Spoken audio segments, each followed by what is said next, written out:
Hello guys, welcome back to my channel. আজ তোমাদের জন্য একটা রেসিপি ভিডিও নিয়ে এসেছি, চলো দেখে নিই রেসিপিটা। তো ফার্স্টে এখানে আমি কাবলি ছোলা আর মটর একসাথে একটু সিদ্ধ করে রেখেছি, আর এখানে তেলটাও গরম করতে বসিয়ে দিয়েছি, আর এখানে ছোটো ছোটো করে আলু কেটে নিয়েছি। তো এখানে একটা পেস্ট বানিয়েছি, পেস্টের মধ্যে দিয়েছি আদা, কাঁচা লঙ্কা আর টমেটো। তো এবার ওই আলুগুলোকে তেলের মধ্যে দিয়ে হলুদ আর নুন দিয়ে ভালো করে ভেজে নেবো।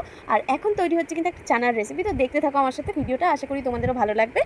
আর যারা যারা এখনও সাবস্ক্রাইব করনি সাবস্ক্রাইব করে দিও, আর লাইক শেয়ার কমেন্ট করতে একদম ভুলো না। তো এরকম ভাজা হয়ে গেলে আমরা আলুটাকে তুলে সরিয়ে নেবো, আর ওই তেলের মধ্যে যদি প্রয়োজন হয় তাহলে আরেকটু তেল দিয়ে নেবো। তো আমার প্রয়োজন হয়েছিল, তারপর দিয়ে দিয়েছিলাম তেল, তারপরে দিয়ে দিলাম জিরে, ফোড়নে জিরে দিলাম, এবার দিয়ে দেবো হিং আর দিয়ে দেবো তেজপাতা, দিয়ে একটু এটাকে ভাজা ভাজা হতে দিতে হবে। মানে বুঝতে পারবে যে ওই জিরেটা ভাজার একটা এসেন্স আসছে। এই পর্যায়ে তোমাদেরকে ওই যে টমেটো যে পেস্টটা ছিল, টমেটো, কাঁচা লঙ্কা আর আদা দিয়ে পেস্ট, সেই পেস্টটাকে ঢেলে দিতে হবে। দিয়ে ভালো করে এই যে মশলাটাকে কষিয়ে নিতে হবে, ঠিক আছে। তখন নাড়িয়ে চাড়িয়ে এমন পর্যায়ে আনতে হবে যেখানে তোমাদের মশলা থেকে তেল ছাড়বে। তো আমার সেই তেল ছাড়ার পর্যায়ে এসে যাওয়ার পর আমি এর মধ্যে দিয়ে দিয়েছিলাম কিছু গুঁড়ো মশলা, জিরের গুঁড়ো, লঙ্কার গুঁড়ো আর তার সাথে একটু হলুদ দিয়েছিলাম। দিয়ে ভালো করে এটাকে নেড়ে চেড়ে একটু জল দিয়ে যেহেতু লেগে যাচ্ছিলো, তো একটু জল দিয়ে এই মশলাটাকে ভালো করে কষিয়ে নিয়েছি। এবার এই কষানোর টাইমটাতে অনেকটা মানে ধৈর্য নিয়ে ভালো করে কষিয়ে নিতে হবে, কারণ মশলার থেকে কাঁচা গন্ধ না গেলে কিন্তু খেতে ভালো লাগবে না। এবার আমি টেস্ট অনুযায়ী চিনি আর তোমার নুন দিয়ে দেবো।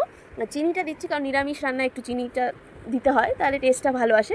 তো এখানে চিনি আর নুন দিয়ে দিচ্ছি, দিয়ে ভালো করে মশলাটাকে এখন কষিয়ে নেবো। আর কষাতে কষাতে দেখবে তেলও ছাড়বে পাশ থেকে, আর সাথে সাথে কিন্তু মশলা একদম তৈরি হয়ে গেলে সে স্মেল করে তো বুঝতেই পারবে যে কাঁচা গন্ধ নেই, আর তার সাথে কড়াই থেকে কিন্তু খুব সুন্দরভাবে মশলাটা উঠে আসবে। তো তখনই বুঝতে হবে যে একদম পারফেক্টলি কুকড হয়ে গেছে আমাদের মশলাটা, বা কষানো হয়ে গেছে।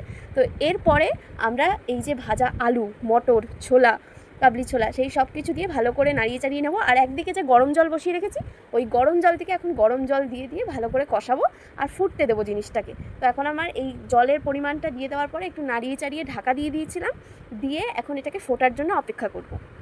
আর এইটা যখন ফুটে গেছিলো তখন কিন্তু আমি এর মধ্যে ঘি আর গরম মশলা অ্যাড করেছি, এটা যেহেতু নিরামিষ রান্না, তো আমি এটা দিয়েছি যাতে টেস্টটা আরও ভালো হয়। তো এটা তোমরা স্কিপও করতে পারো, যারা ঘি খাও না তারা স্কিপ করতে পারো, বাট গরম মশলাটা দিলে কিন্তু ফ্লেভারটা অন্যরকমই হয়। আজকের ভিডিওটা এইটুকু।